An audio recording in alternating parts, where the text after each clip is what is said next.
Cooker விசில மறந்து உணவு வீணாகி போச்சா? இனி அந்த கவலையே வேண்டாம். வழங்குகிறோம் உலகின் முதல் விசில் கவுண்டர் குக்கர், புதிய அல்ட்ரா குரோனோ. அல்ட்ரா என்றால் ஆரோக்கியம். திமுக ஆட்சியில் பொதுப்பணிகள், நெடுஞ்சாலை மற்றும் சிறு துறைமுகங்கள் துறை அமைச்சராக இருந்தவர் வேலு. இப்போது திருவண்ணாமலை தொகுதி எம்எல்ஏவாக உள்ளார். இவர் அமைச்சராக இருந்தபோது கரூரில் சாலையே போடாத சங்கரநாத் என்ற நிறுவனத்திற்கு 3 கோடி வழங்கப்பட்டதாக குற்றச்சாட்டு எழுந்துள்ளது. இதுகுறித்து லஞ்ச ஒழிப்பு போலீசார் வேலு, நெடுஞ்சாலைத்துறை பொறியாளர்கள் 9 பேர் மற்றும் சங்கரநாத் நிறுவனத்தின் நிர்வாகி சங்கர் ஆனந்த் என 11 பேர் மீது வழக்கு பதிந்துள்ளனர்.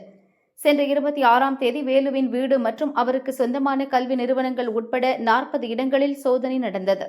40 லட்சம் மற்றும் முக்கிய ஆவணங்கள் பறிமுதல் செய்யப்பட்டது.